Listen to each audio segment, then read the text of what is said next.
Evangelho de João, capítulo 21, a partir do versículo 1. Depois disso, tornou Jesus a manifestar-se aos discípulos junto do mar de Tiberíades. E foi assim que ele se manifestou. Estavam juntos Simão Pedro, Tomé, chamado Dídimo, Natanael, que era de Caná da Galileia, os filhos de Zebedeu e mais 2 dos seus discípulos. Disse-lhes Simão Pedro, o que ele disse? Vou pescar. Disseram-lhe os outros, também nós vamos contigo. Saíram e entraram no barco e naquela noite nada apanharam. Versículo 4. Mas ao clarear da madrugada, estava Jesus na praia. Todavia os discípulos não reconheceram que era ele. Perguntou-lhes Jesus, filhos, tendes aí alguma coisa de comer? Responderam-lhe, não. Então lhes disse, lançai a rede à direita do barco, e achareis. Assim fizeram, e já não podiam puxar a rede, tão grande era a quantidade de peixes. Aquele discípulo a quem Jesus amava disse a Pedro, é o Senhor. Simão Pedro, ouvindo que era o Senhor, cingiu-se com sua veste, porque se havia despido, e lançou-se ao mar. Mas os outros discípulos vieram no barquinho, puxando a rede com os peixes, porque não estavam distantes da terra, senão quase 200 côvados. Ao saltarem em terra, viram ali umas brasas, e em cima peixes, e havia também pão. Disse-lhe Jesus, trazei alguns dos peixes que acabastes de apanhar. Simão Pedro entrou no barco, e arrastou a rede para a terra, cheia de 153 grandes peixes, e não obstante serem tantos, a rede não se rompeu. Disse-lhe Jesus, vinde, comei. Nenhum dos discípulos ousava perguntar-lhe, quem és tu? Porque sabiam que era o Senhor. Veio Jesus, tomou o pão e lhes deu, e de igual modo o peixe.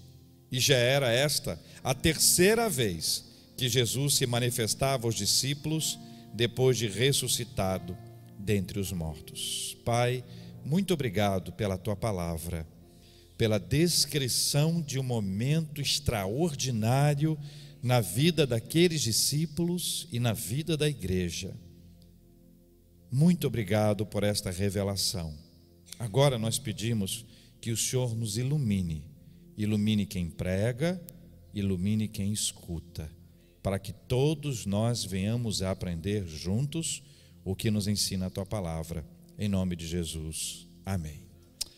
Meus irmãos, a Bíblia diz, no primeiro versículo que nós lemos, que depois disso tornou Jesus a manifestar-se aos discípulos. A única forma de Deus ser conhecido por alguém é quando Deus se revela a este alguém. Nenhum de nós, nenhum ser humano, em qualquer lugar da face da terra, terá condições de conhecer a Deus pelo seu próprio esforço. Pelo nosso próprio esforço, nós podemos aprender uma série de coisas. Eu não tenho essa habilidade, mas muitas pessoas conseguem. Está tocando? Não, nem tocando está. Muitas pessoas pegam um instrumento como um teclado, pegam um instrumento como o piano e aprendem. Alguém que sabe? Levanta a mão só para poder identificar. Quantas pessoas tocam bem, mais ou menos, sabe? Não vou pedir para ninguém mostrar os dons, não. É só uma questão de aprender. Você também, Antônio? Olha aí, surpresa, fiquei surpreso. Antônio vem tocar daqui a pouquinho. Não, estou brincando. Eu fiz aula de piano. Eu ia para a aula de piano. E eu fui regularmente à aula de piano. A professora chamou minha mãe e disse, desiste. E eu mudei de ramo. Depois disso, eu fui tentar aprender violão. Achei que era um pouco mais fácil. Afinal de contas, você leva para um lado, leva para o outro. Peguei, desafinei. Pego o violão e fui para a aula. Mas na aula de violão eu tive uma surpresa impressionante. A professora e a minha irmã, nós íamos juntos. Nós conversávamos o tempo inteiro com a professora. A professora queria muito assunto e eu também conversando muito com ela, com a minha mãe. Ela era uma senhora, tinha muitos filhos e a gente chegava para ter aula na hora do jantar. Então era sempre jantar e conversa e tal. No final das contas, não consegui ter essa habilidade. E aí eu fui, Nando? Eu fui para percussão, onde eu toco muito mal, mas sai um sonzinho de vez em quando. Aqueles já participaram dos cultos aí de vigília, já me ouviram, e não é uma grande atração, não é uma grande coisa, não estou dizendo que você venha, é imperdível, não estou dizendo nada disso, mas acontece que eu pude desenvolver alguma coisa ali, e eu aprendi que muitas pessoas têm talentos, habilidades para algumas áreas, outras têm para outras áreas. Nós precisamos saber quais são as nossas áreas.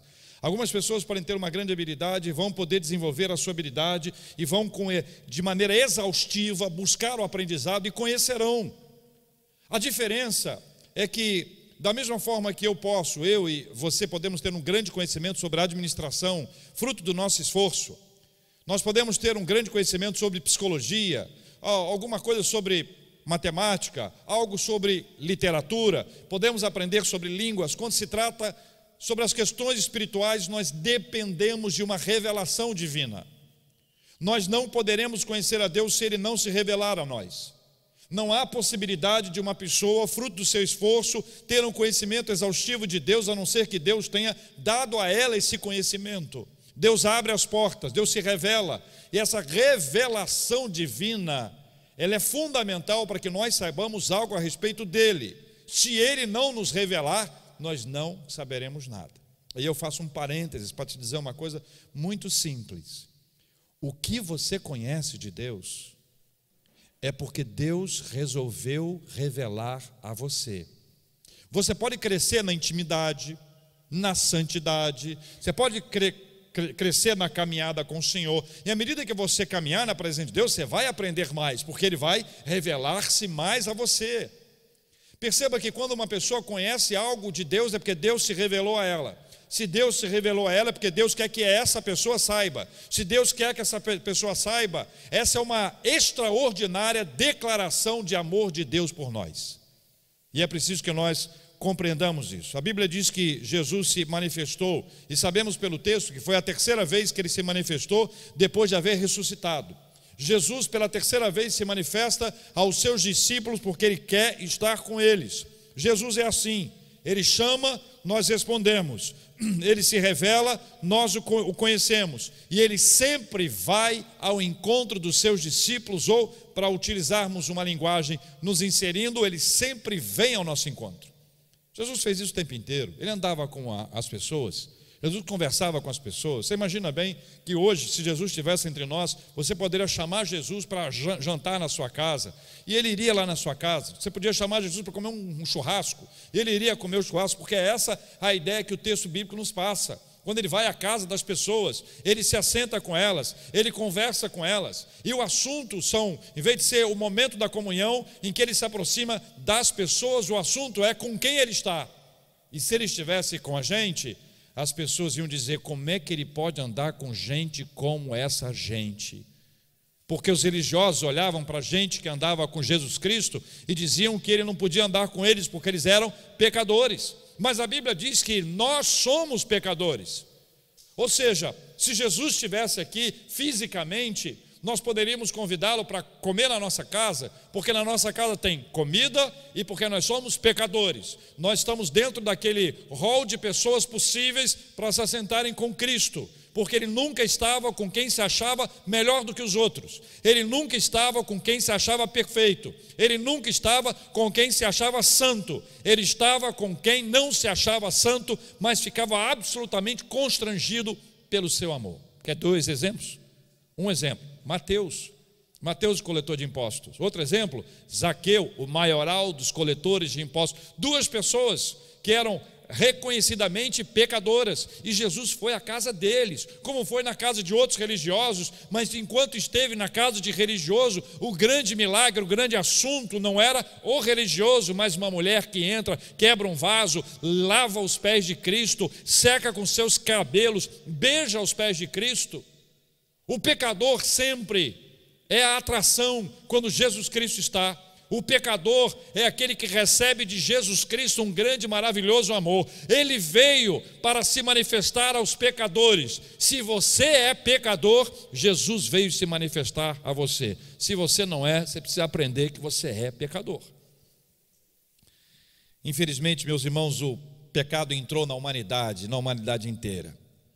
Não adianta dizer que eu não faço mal a ninguém. Eu sempre faço mal a alguém. Eu posso não ter matado, não ter roubado, né? Não ter feito isso ou aquilo. A gente tem uma listinha de coisas que nós consideramos ruins, mas pecadores todos nós somos. E é exatamente por isso que nós precisamos de Deus. Exatamente por isso que nós precisamos da presença dEle. Exatamente por isso que nós precisamos confessar os nossos pecados ao Senhor, reagir a essa onda pecaminosa que nos abate, levantar a cabeça com a bênção de Deus e seguir adiante para a glória dEle. Quando Jesus chamou os seus discípulos, Ele os desafiou, Ele os capacitou, Ele os enviou, e depois, quando há a sua morte, a impressão que dá, lendo a Bíblia, é que o sonho havia acabado. E os discípulos que estavam tão empolgados durante 3 anos, difíceis, alguns complicados, complexos, como nós somos complicados e complexos, pecadores como nós o somos, alguns estavam afastados daquela lei, foram se envolvendo, e ao longo dos 3 anos eles viram coisas extraordinárias. Eles viram Jesus multiplicando pães e peixes, eles viram Jesus andando por sobre as águas, eles viram cego enxergando, pessoas que não andavam andando, eles viram mortos serem ressuscitados, eles viram pessoas serem quebrantadas, convertidas, eles viram pessoas apaixonadas por Cristo a ponto de correrem risco com a sua própria vida, eles viram milagres extraordinários acontecendo, eles tinham uma ideia de que uma revolução estava em curso, até que o grande líder dessa revolução extraordinária morre. E morre da pior forma possível.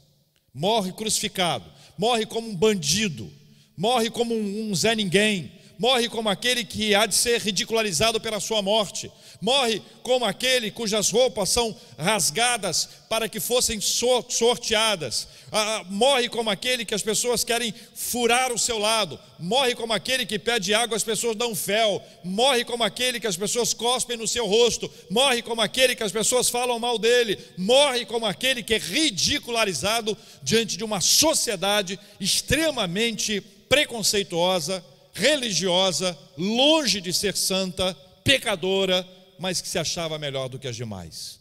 Assim ele morre, o sonho acabou. 3 dias, no terceiro dia Jesus ressuscita, e vai aparecendo a uns, vai aparecendo a outros, e nesse texto ele aparece aos seus discípulos mais uma vez para dizer: olha, não acabou.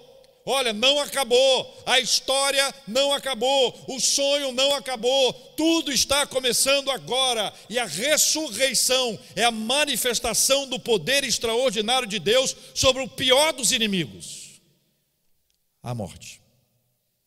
Nós enfrentamos tudo, irmãos, juntos nós enfrentamos qualquer coisa, juntos, se entrar água no nosso condomínio, nós somos capazes de nos ajudar, trazer as pessoas para cá, levantar as coisas, nós somos capazes de abraçar as pessoas nos momentos de maiores crises, dificuldade. Se uma pessoa está no hospital, nós como igreja vamos juntos, se alguém precisa ao médico, nós vamos juntos, nós somos capazes de lutar, de nos ajudar, mas se enfrentarmos a morte, nós não temos mais nada a fazer, a não ser chorar com os que choram, a não ser orar por consolo, é o nosso limite.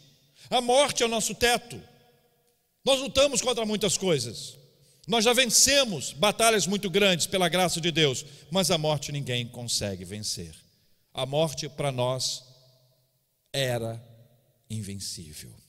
Era, porque quando Jesus Cristo ressuscita e vence a morte, nós vencemos a morte. E a Bíblia diz que aquele que crê no Senhor, ele não morre, ele passa da morte para a vida. O último inimigo a ser derrotado é a morte. E o escritor, o apóstolo Paulo disse: ó morte, onde está a tua vitória? Ó morte, onde está o teu aguilhão? A morte não nos separa de Deus.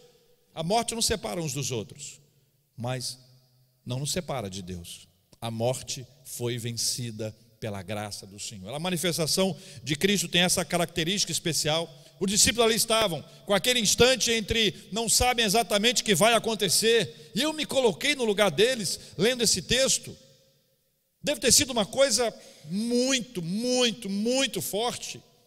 Os discípulos vão à praia. Nós sabemos como é bom ir à praia.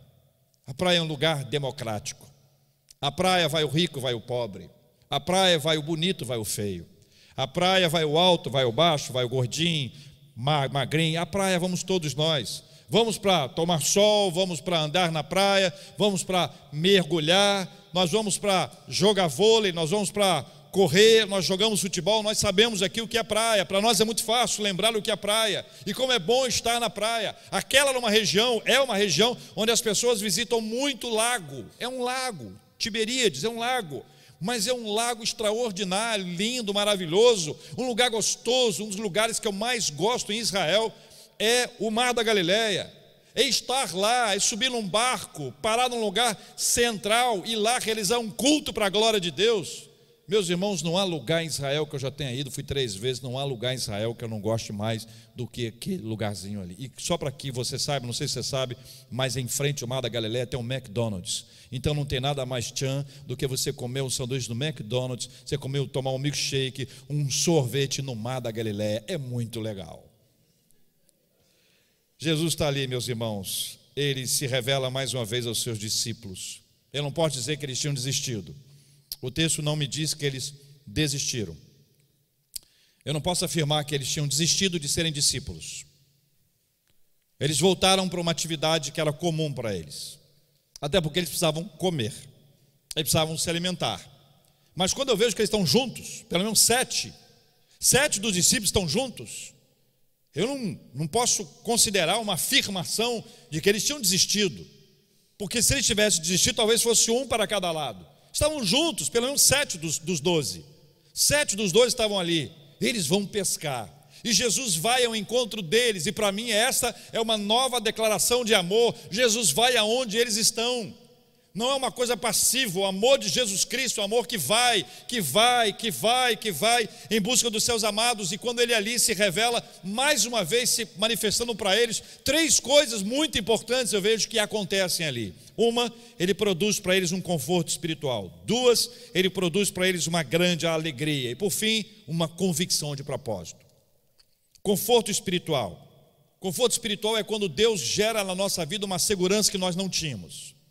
Conforto espiritual é quando nós somos confortados pelo Senhor por algo que não vem de fora para dentro, mas é alguma coisa que vem de dentro para fora. Que Deus se manifesta do alto para baixo, entra na nossa vida e daqui vai para fora. Conforto espiritual é quando nós saímos do território do medo, do território da dúvida. Quando esse lugar de dúvida e de medo é colocado de lado e o Senhor nos enche de um conforto espiritual que é capaz de nos dar coragem. Coragem para enfrentar os maiores adversários da vida. Coragem para enfrentar os maiores problemas da nossa existência. Quando nós temos a presença de Deus na nossa vida, Ele nos enche de conforto espiritual, nós somos capazes, impulsionados pelo Espírito Santo de Deus, de avançar, seja qual for o inimigo, seja qual for o adversário, seja qual for o desafio. No conforto espiritual vem paz. E você sabe que paz não é ausência de guerra. Você sabe que paz não é ausência de conflito. Pode estar tudo bem. A gente pode não estar em paz. Paulo escreve, você conhece o texto. A paz de Deus, quem sabe fala comigo. A paz de Deus que excede a todo entendimento, guardará. Acabou o versículo, gente? Acabou? É só até aí? Guardará, a gente tem que pegar o final todo. Guardará o vosso coração e a vossa mente em Cristo Jesus. Ele guarda. Pensa num cofre. Pensa num cofre. Pensa que tem um segredo. O segredo. O Senhor vem, nos dá uma paz, fecha, ninguém rouba a nossa paz mais.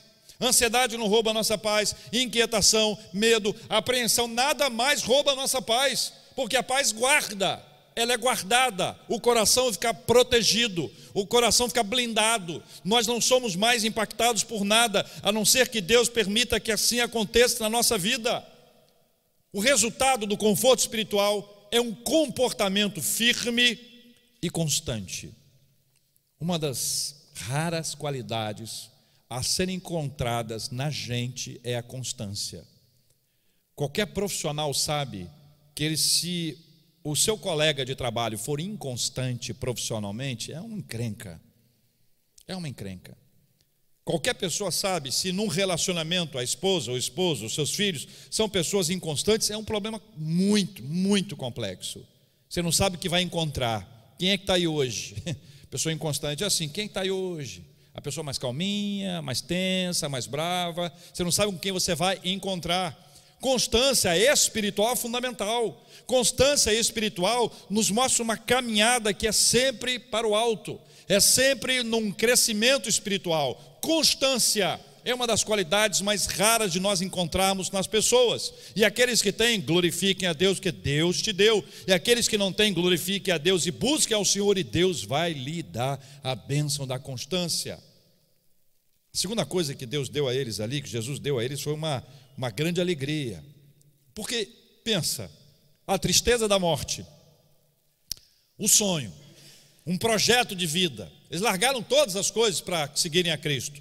E agora eles seguem a Jesus Cristo, cheio daquele entusiasmo que só Ele traz. Eles recebem de Jesus Cristo uma grande alegria, que é comparável a uma notícia maravilhosa que você recebeu. Uma notícia maravilhosa. Não vou dar nem exemplo disso, que para cada um de nós uma notícia boa é uma notícia diferente. Mas imaginemos que você seja uma pessoa que precisa de ganhar algum recurso, e você ganhou esse recurso, uma notícia maravilhosa. Chegou um dinheiro para você. Aquela venda que você fez que não tinha entrado, entrou. Aquele cliente que não te pagou, pagou. Aquele negócio que estava preso na justiça foi liberado. Aquela herança que você não estava esperando, mas agora está com saudade daquela pessoa que não está mais entre nós, chegou na sua vida. Qualquer coisa que seja uma boa notícia que nós podemos imaginar, ela em nada se compara à boa notícia que aqui está. A boa notícia que aqui está, ela produz uma alegria que é incomparável, uma grande alegria, uma alegria que não se resume a uma circunstância. Dinheiro vai, dinheiro vem. Recurso vem, recurso vai. Compramos um carro do ano. Você já teve Monza? Quem aqui já teve Monza? Só dá uma olhadinha, levanta a mãozinha. Quem já teve Monza? Olha aí, quantas pessoas? Estão felizes com o Monza? Ah, trocaram? Você imagina quando saiu o Monza era o carro. É ou não é verdade? Se eu perguntar de Del Rey, vou para mais para trás, né? Del Rey, se eu perguntar se você teve um Del Rey, perguntar onde ficava o relógio, vai falar, em cima. Olha, a gente comprou carro no passado, e aquele carro do passado, que não era do passado, era um carro maravilhoso. E aquele carro era um carro que nós fizemos, se fosse hoje, tirava foto, botava no Instagram. E esse carro que era maravilhoso, aquela alegria passou. Aquela alegria passou. Mas a alegria da notícia que foi aqui compartilhada foi uma alegria extraordinária que Deus trouxe aos seus discípulos, e os seus discípulos foram inundados por uma alegria. A festa, a celebração foi uma coisa maravilhosa. E a terceira coisa que aconteceu aqui, que houve uma convicção de propósito. Há uma palavra muito interessante, boa palavra que tem sido utilizada no mundo corporativo, é a palavra alinhamento. Também é usado em pneus, né? Mas o alinhamento, né, Leandro? O alinhamento, ele é fundamental. Nós temos que alinhar as nossas ideias. Nós estamos atirando para lugares diferentes. Acontece. Nós estamos fazendo coisas diferentes. Nós precisamos alinhar aqui as nossas ideias. Vamos dar unidade. Vamos nos ajustar. O que Jesus trouxe para eles foi realinhar as ideias deles. Eles tiveram a sua ideia realinhada à ideia dele. Religaram, conectaram com ele outra vez. Jesus trouxe para eles uma convicção de propósito. Não acabou, a obra não acabou, o seu ministério não acabou, a obra que você tinha que realizar ainda tem que ser realizada, não acabou. Sabe, eu prego para adolescentes desde que eu era adolescente. Tem muitos anos, não parece, eu sei, mas tem muitos anos. E eu encontro de vez em quando com adolescentes que conversaram comigo há muitos anos e reafirmaram a sua fé em Jesus Cristo, seu propósito de servir ao Senhor, objetivo de estar na casa de Deus, e alguns deles se desviaram. Eu tenho, pela graça de Deus, no meu ministério, a alegria de contar com vários adolescentes que trabalharam comigo, ou que eu trabalhei com eles. Alguns deles estão aqui na nossa igreja, são oficiais da nossa igreja, outros são pastores. E de vez em quando eu vou para os lugares mais distantes, como eu fui sexta e sábado, eu vou encontrando pessoas que eu preguei num lugar onde elas estavam, e naquele dia elas foram convertidas ou se decidiram pelo ministério. É bonito ver isso. Eu dou graças a Deus, que é uma bênção, um privilégio que eu não podia nem imaginar que eu ia ter na minha vida. Mas eu também vejo pessoas que se afastaram do sonho, se afastaram da sua missão, perderam a visão, desalinharam, desconectaram. Jesus fala sobre as sementes que são jogadas, a parábola do bom semeador, e existe uma que ela frutifica, ela flora, mas depois ela é sufocada. As coisas da vida nos sufocam, a correria da vida nos sufoca. A ausência de compromisso é resultado desse sufoco que é produzido na semente que foi plantada. E de vez em quando a gente tem que perguntar para a gente: aonde está a semente que foi plantada na minha vida? Aonde está aquela semente que foi plantada na sua vida, naquele acampamento, naquele retiro, naquele culto, naquela viagem, naquela praça que você ouviu o Evangelho, ou naquele dia que você se decidiu por Cristo e disse: olha, eu vou com Jesus até o final, não há nada mais importante na minha vida que Cristo. Mas com o passar do tempo aquilo foi ficando de lado, foi ficando menos importante, foi deixado em segundo, terceiro plano, como se não fosse uma coisa mais importante para a sua história. Nada é mais importante que Jesus para a gente. Essa não é uma fala para alguém que tem uma dedicação integral para o ministério. Essa é uma fala para todo e qualquer cristão que já entregou a sua vida para Jesus Cristo alguma vez. Quantas vezes eu tive o privilégio de me ajoelhar com pessoas e as pessoas em lágrimas entregarem suas vidas para Cristo. E eu pude acompanhar o crescimento delas espiritual e vê-las que elas foram crescendo, frutificando, amadurecendo. Mas é muito normal que no determinado tempo de suas vidas elas comecem a esfriar, e alguns se afastam e outros não voltam nunca mais. Há pastores assim, há presbíteros assim, diáconos, líderes, foram líderes de igreja, pessoas que nós vamos encontrar dizendo: não é possível, não é possível.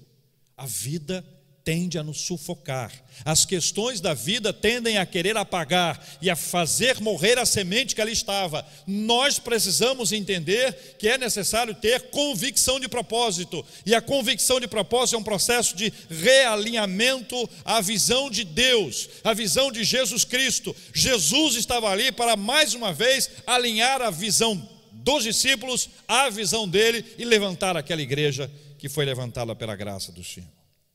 Por fim, meus irmãos, eu vou destacar alguns detalhes desse texto. Jesus chega e dá a eles algumas orientações. Ele diz: joga a rede à direita do barco, joga para a direita. E eles jogam. Então, primeira coisa, eu queria lembrar que Jesus sempre nos orienta. Ele sempre nos orienta. Não diga que você não sabe para onde você vai se você não perguntou para ele para onde ele quer que você vá. Se você está dizendo: olha, eu não sei para onde eu vou, porque você não perguntou ainda. Se perguntou, não parou para ouvir. Porque todo mundo que busca de Deus uma orientação recebe dele. E se há dúvida, pode ser muito mais não querer cumprir a orientação que ele deu do que dizer que ele não deu orientação. Deus sempre nos orienta. Ele sempre nos traz a sua orientação. Deus nos mostra o caminho. Fique atento às orientações de Jesus. As orientações dele estão na palavra. Não lê a Bíblia e quer saber a vontade de Deus. Aí procura um pastor, um presbítero, professor, um líder na igreja. O que você acha? O que você acha? Não tem problema em perguntar, desde que você não faça isso como mediador entre você e Deus. Não tem problema. A liderança espiritual está aqui para te ajudar, mas uma coisa não substitui a outra. Você não pode procurar uma pessoa porque você está com preguiça. Você não pode procurar a orientação de alguém porque você não ora, não lê a Bíblia, não jejua, não clama ao Senhor, não passa horas na presença de Deus, não se ajoelha, nunca chorou na presença do Senhor. Aí é intermediário, mediador entre Deus e os homens. Eu não sou, nossos líderes não são. Nenhum de nós vai conectar você a Deus no sentido de ser um mediador. Só há um mediador entre Deus e os homens, a saber, Jesus Cristo. Só Ele. Então, pode perguntar. Nós queremos te ajudar, mas não deixa de conversar com Deus. Conhece aquela pessoa que terceiriza a oração? Ora por mim, estou precisando de muita oração. Aí você vai e ora. Aí com o tempo eu passei a perguntar ou a afirmar: ora também. Por quê? eu vi pessoas no meu ministério que elas só pediam para eu orar, mas elas mesmo não oravam, não. Ou um menino, um adolescente, um jovem que vai prestar uma prova e diz para mim: Rev, ora aí porque eu vou fazer uma prova pesada e difícil. Ué, está estudando? Não. É por isso que eu estou pedindo para você orar, para eu fazer um milagre. Se você buscar as orientações do Senhor, fica atento às orientações do Senhor. Se você buscar as orientações do Senhor, não deixe de obedecer e de trabalhar. Tem peixe aí? Pegamos nada a noite inteira. Deu nada, deu ruim hoje. Joga a rede à direita. Ok? Orientação. Jogar a rede. Obedeceram. Para que lado? Para a direita. E jogar a rede. Eles trabalharam. Nós temos uma participação humana no processo. Nós temos uma ação nossa. Nós oramos para que Deus nos abençoe. Trabalhamos. Nós oramos para que Deus nos dê paz. E nós trabalhamos pela paz. Nós ficamos mais calmos. Nós ficamos mais tranquilos, nós implicamos menos com as pessoas. A Bíblia diz que os filhos devem honrar pai e mãe, e diz que os filhos e os pais não devem provocar vossos filhos a ira. Bate para tu quanto é lado. Isso aí, esse texto é o texto que não sobra ninguém. Quando diz assim: filhos devem honrar seus pais, aí os pais, está vendo? Estou falando para você, honrar pai e mãe, é o que a Bíblia diz. E aí a Bíblia diz: pais, não provoqueis vossos filhos a ira. Aí vem um filho, está vendo? Falei para você, nasceu a briga. Tem gente que briga só com essa fala. O texto é bastante claro. Deus fica atento às orientações de Jesus. Se você buscar as orientações dele, não deixe de obedecer e trabalhe. Parece óbvio, mas não é. Tem gente que pede orientação, mas não obedece. Pede orientação e não obedece. Jesus fala: não vai, ele vai. Depois pede misericórdia. Para que foi pedir orientação? Pede orientação, obedece, mas não trabalha, fica lá na expectativa, vai cair do céu, um milagre vai acontecer. Receba as orientações, obedeça, trabalhe, mas não deixe de investir tempo com pessoas. E eu quero terminar com essa fala, meus irmãos, porque eu vejo nesse texto aqui uma descrição muito linda dessa manifestação de Jesus Cristo. Ele queria ter tempo com as pessoas, ele tinha tempo para elas. Ele sentou, pediu lá o peixe, jogaram o peixe, tinha brasa, tinha pão com peixe, já uma mistura boa. Não sei como é que era esse pão, também não vem ao caso aqui, se estava lá, como é que era servido, qual era a manifestação que tinha ali. A gente sabe como é que eram os pães daquela época, mas o que está em jogo aqui, o que é fundamental, é essa intimidade relacional. A intimidade relacional. Líderes, invistam tempo nos seus liderados. Invistam tempo com os seus liderados. Nós gostamos de tomar café, então vamos marcar para tomar um café juntos. Nós gostamos de comer pizza, vamos marcar para comer uma pizza juntos. Invista tempo. Vou te dar uma ideia. Você de repente só convidou determinadas pessoas para ir lá na sua casa, talvez os mesmos de sempre. Sabe aquelas mesmas pessoas que estão ao nosso redor, que em algumas igrejas chamam de panelinha, mas daqui na igreja não tem. Ou tem? No Afeganistão, isso aí, Ricardo. No Afeganistão tem. Sabe aquelas pessoas que só falam entre elas? Vou dizer para vocês uma coisa que eu tenho ouvido de vez em quando. Eu vi agora um relato assim da pessoa que foi numa igreja e durante o culto cumprimentaram ela. Terminou o culto, ninguém mais falou com ela. E eu fiquei pensando, será que isso acontece na nossa igreja? Será que é possível que alguém esteja ao nosso lado, aí alguém orienta, pede, ou enfim, num determinado instante você sorri para a pessoa, cumprimenta a pessoa, acaba o culto, vira as costas e não fala mais com quem está perto? Nós recebemos aqui há alguns anos um casal na nossa igreja. Eu chamei os dois para uma conversa, conhecê-los um pouco mais. E perguntei para eles, o que vocês acharam da igreja? Tem alguma crítica, tem alguma observação que vocês querem realizar? Eles me disseram, é uma igreja muito amorosa. A igreja que acolhe a gente assim maravilhosamente bem. Nós ficamos felizes com o acolhimento. Mas depois do primeiro acolhimento, ninguém mais falou com a gente. Não são tímidos não, hein? Ela então, ele um pouco, mas ela não. Ninguém mais falou. Eu falei, mas como ninguém mais falou? Eu vejo aqui as pessoas conversando, vejo as pessoas cumprimentando. Não, as pessoas cumprimentam ali. Quando chega ali na porta, ou chega aqui fora, as pessoas não falam mais. E eu passei a observar que as pessoas vão juntas tomar o café, mas são as mesmas pessoas. Tem pessoa que está do teu lado, a pessoa nem oferece, vamos tomar um café. Aí, para minha surpresa, essa pessoa disse: pastor, teve a festa de Natal, ninguém nos convidou para a festa de Natal. Eu falei: como? Eu convidei. Aí ele disse: o senhor não conta. Vou te dizer como é que funciona. Se o pastor foi visitar e nenhum membro da igreja foi, só o senhor veio, pastor. Ninguém da igreja veio. Se vão 50 pessoas da igreja e o pastor não foi visitar. Você não precisa da visita do pastor, você precisa visitar. Às vezes o pastor não pode, não tem condição de estar em vários lugares ao mesmo tempo. E até tenta, mas não consegue estar em 2 lugares ao mesmo tempo. Você precisa de visita, mas você está entendendo o que é intimidade, está entendendo o que é relacionamento. Tem que investir nisso, gente. A gente anda com pessoas, nós precisamos influenciar essas pessoas, estar com elas, investir um tempo no relacionamento com ela. Tome mais café, se puder, toma chá, toma água, sem gás, com limão espremido. Não toma mais refrigerante, para com refrigerante, toma água, toma sucos. Vamos encontrar mais, mas olha, presta atenção, invista tempo com pessoas diferentes. E aí a sugestão: convide pessoas para almoçar na sua casa. Reverendo, isso me quebrou, porque a minha família é grande. Lá em casa, quando tem hora do almoço, vai todo mundo para lá, ou então eu vou para a casa de todo mundo. Eu compreendo isso, irmãos. Compreendo sem saber exatamente o que é isso, mas eu compreendo. Eu moro fora da minha casa há muitos anos. Minha família não se reúne assim, família, né? Eu moro longe de casa há muitos anos. Mas eu vejo que se você convidar uma família para almoçar na sua casa, sem obrigação da família dar o troco, tem gente que faz isso. Sabe aquelas pessoas, você não pode dar uma vasilha com um bolo que a pessoa tem que devolver também com alguma coisa, senão dá azar. Fala que é educação, não sei se é não. Eu acho que tem gente que tem medo. Não sei, o que é que vai, como é que volta. Eu não sei. Olha, se vocês me dão coisa, eu devolvo limpinho. Pode ficar tranquilo, eu lavo, não vou dar nada, porque eu não tenho essa habilidade, entendeu? Mas eu vou entregar limpinho, que eu lavo muito bem as coisas, entendeu? Eu lavo, seco bonitinho e entrego. For rabanada, não sobra nada mesmo, né? Quem é que falou da rabanada? Não vai sobrar nada. Então, entendo, queridos, nós precisamos investir nisso. Jesus fala sobre esse assunto aqui.